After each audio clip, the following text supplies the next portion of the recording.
Peperangan, perebutan kuasa politik dan kegagalan menguruskan sumber kekayaan negara menjadi punca kepada peningkatan kadar kebeluran dalam kalangan penduduk dunia masa kini. Jika sebelum ini, kebeluran hanya dikaitkan dengan negara miskin berasaskan kedudukan geografi di kawasan tandus atau kurang sumber asli yang menghadkan pendapatan untuk menghasilkan atau mengimport bahan makanan. September lalu, pemimpin Program Makanan Pertubuhan Bangsa-Bangsa Bersatu PBB telah memberi amaran bahawa dunia bakal berdepan kecemasan global yang tidak pernah berlaku sebelum ini apabila 345 juta penduduk dunia berdepan kebeluran. Jumlah tersebut termasuk 70 juta orang yang semakin menghampiri kebeluran akibat perang di Ukraine.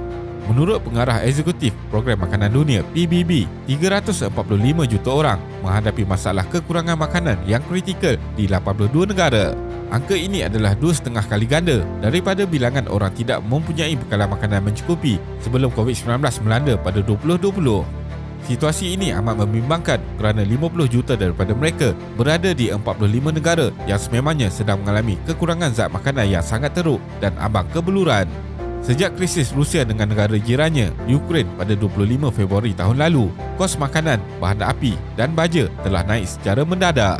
Selain konflik dan perang, kesan perubahan iklim juga merupakan faktor penyumbang kepada tahap kelaparan yang dahsyat.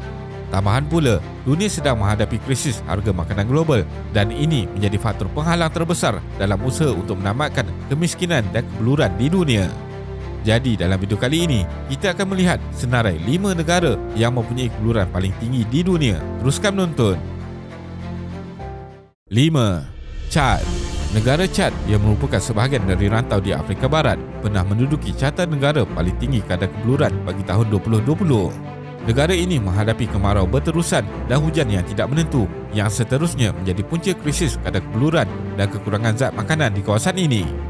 Tambahan pula, Chad juga dibanjiri dengan pelarian dari pelbagai negara jiran seperti Nigeria dan Sudan yang masing-masing melarikan diri dari konflik serta ketidakstabilan negara mereka. Hal ini telah memerlukan lagi krisis kebeluran yang dihadapi rakyat Chad sendiri. Mendapatkan makanan dan pemakanan yang mencukupi merupakan cabaran utama bagi setengah juta pelarian yang tinggal di beberapa bahagian negara yang paling dilanda iklim tidak menentu. Dianggarkan terdapat 330,000 orang pelarian di Chad. Chad juga merupakan salah satu daripada beberapa negara selain Afghanistan, Angola, Republik Demokratik Kongo, Madagaskar dan Pakistan di mana berdepan dengan masalah kanak-kanak yang menderita kekurangan zat yang teruk. Kemiskinan di Chad telah diburukkan lagi dengan pelbagai konflik sepanjang 50 tahun kemerdekaannya. Ketegangan antara kumpulan etnik utara dan selatan negara itu telah menyumbang lagi kepada ketidakstabilan politik dan ekonomi. Selain itu, lokasi Chad yang terkurung di daratan dengan iklim padang pasir di utara menghalang pembangunan ekonomi negara itu. Zon Sahelian iaitu Chad Tengah dan Timur juga turut terjejas terutamanya oleh defisit makanan kronik. Chad juga terkesan akibat krisis negara jiran iaitu Sudan dan Republik Afrika Tengah. Negara ini sangat bergantung pada makanan luar untuk keselamatan makanannya, terutamanya di zon Sahelian. Pengeluaran bijirin sebagai sumber makanan utama pula sangat terjejas oleh hujan yang tidak menentu, kemarau berpanjangan, serangan belalang dan amalan pertanian yang buruk di negara itu. Keempat, Republik Demokrasi Kongo. Konflik, perpindahan, perubahan iklim dan peningkatan kos makanan dan bahan api mengancam berjuta-juta nyawa kanak-kanak di Republik Demokrasi Kongo. Isu keselamatan makanan melanda dengan teruk di negara itu sejak penularan pandemik COVID-19 yang lalu. Antara tahun 2020 dan 2021, kadar kebeluran melonjak sebanyak 20% bagi Republik Demokrasi Kongo dan ia terus berada di tengah-tengah krisis keselamatan makanan terbesar di dunia yang menjejaskan 27 juta orang rakyatnya. Ini didorong oleh konflik, perubahan iklim dan krisis ekonomi yang berlarutan yang menyebabkan 72% penduduk negara itu hidup di bawah garis kemiskinan. Ketidakamanan yang merebak di beberapa wilayah adalah faktor utama kepada perpindahan penduduk yang sering membawa kepada kelaparan. Isu keselamatan makanan diunjurkan terus berkembang di Republik Demokrasi Kongo dengan 26.4 juta orang pada Januari hingga Jun 2023. Manakala 2.8 juta kanak-kanak pula mengalami kekurangan zat makanan. Ketiga, Madagaskar. Negara ini terdedah kepada bencana alam seperti taufan, banjir dan kemarau. Pada 2013, pulau itu menghadapi wabak belalang yang paling teruk yang menghalang pengeluaran pertanian dan mengancam keselamatan makanan. Setiap tahun, Madagaskar akan dilanda purata 1.5 taufan yang merupakan jumlah tertinggi di benua Afrika.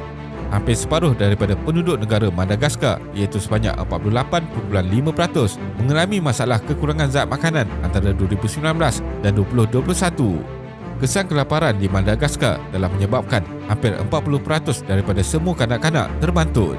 Kadar kematian kanak-kanak pula adalah pada tahap 5% dan ia berada pada paras yang membimbangkan. Wilayah selatan negara itu telah menghadapi kemarau berulang yang bermula pada 2019 di mana kesannya berlarutan sehingga akhir tahun 2022. Pada awal tahun 2022 pula, taufan Emnati dan Batsirai pula telah melanda negara itu yang memusnahkan kawasan tanah dan tanaman yang luas serta menyebabkan kehilangan nyawa, aset dan mata pencarian. Kedua, Republik Afrika Tengah. Tahun lepas menandakan ulang tahun ke-10 krisis kemanusiaan yang meluas di Republik Afrika Tengah. Salah satu negara termiskin di dunia, republik ini telah mengalami ketidakstabilan, keganasan etnik dan konflik sejak tahun 2012. Perang saudara di Republik Afrika Tengah meletus pada Disember 2013 dan terus mengorbankan rakyatnya. Isu-isu ini telah mengganggu pengeluaran makanan negara serta membuatkan 63% daripada jumlah penduduk memerlukan bantuan kemanusiaan. Serangan keganasan mazhab telah menyebabkan 1 daripada setiap 4 orang Afrika Tengah kehilangan tempat tinggal dan menyebabkan peningkatan kadar kelaparan serta kekurangan zat makanan. Republik Afrika Tengah akan menghadapi tempoh yang digelar sebagai musim kurus iaitu pada bulan Mei hingga Ogos kerana ketika itu berlakunya tempoh penuaian dan rakyatnya kehabisan stok makanan sehingga menyebabkan masalah kelaparan semakin meruncing. 1. Yaman. Yaman berada di tengah-tengah salah satu krisis kemanusiaan terburuk di dunia. Yaman mengalami perang yang dahsyat sejak 2014 penentangan kumpulan Houthi yang disokong Iran bagi menentang kerajaan yang diiktiraf di peringkat antarabangsa. Ratusan ribu terbunuh sama ada secara langsung atau tidak langsung dalam peperangan dan berjuta-juta lagi kehilangan tempat tinggal. Sejak bermulanya Perang Saudara Yaman pada 2014, kemiskinan telah meningkat secara mendadak dan ekonomi negara telah lumpuh. Sistem kesihatan awam dan air serta sanitasi yang musnah juga telah menyebabkan bilangan kes kolera, campak dan polio yang tinggi. Ini menjadikan krisis kekurangan zat makanan sebagai keadaan yang lebih buruk. Salah satu isu yang menjadikan Yaman sebagai negara paling lapar di dunia pada tahun 2022 ialah pergantungannya kepada import makanan. Malah sebelum bermulanya konflik di Ukraine, harga makanan di Yaman telah meningkat naik disebabkan oleh susut nilai rial dan kenaikan kos bahan api. Lebih parah, pergantungan khusus Yaman kepada Rusia dan Ukraine untuk gandum telah meningkatkan tahap ketidakamanan makanan dan mendorong kenaikan harga barangan asas lebih jauh daripada jangkauan. Bukan itu sahaja, data menunjukkan kadar kekurangan zat makanan kanak-kanak Yaman adalah antara yang tertinggi di dunia dengan hampir separuh daripada kanak-kanak di bawah usia 5 tahun iaitu 2 juta kanak-kanak terbantut dan 1 juta kekurangan zat makanan. Kesimpulannya, isu kebeluran ini berkait rapat dengan peperangan, perebutan pengaruh dan kesilapan serta kedegilan pemimpin dalam mentadbir sesebuah negara. Dan yang terjejas serta menjadi masa daripada kegagalan pentadbiran ini adalah rakyatnya sendiri. Peningkatan kadar kebeluran dunia tahun lalu sangat berkait rapat dengan peperangan yang berlaku antara Rusia dan Ukraine di mana menyebabkan berlakunya krisis bekalan makanan apabila banyak ladang musnah akibat peperangan tersebut. Rangkaian bekalan pula terjejas dan memberi kesan langsung terhadap harga makanan serta baja. Kesannya, sasaran untuk menghapuskan kebeluran global menjelang tahun 2030 bakal menghadapi kesukaran dan kemungkinan berdepan kegagalan. Terima kasih kerana menonton dan jangan lupa subscribe. Jumpa lagi.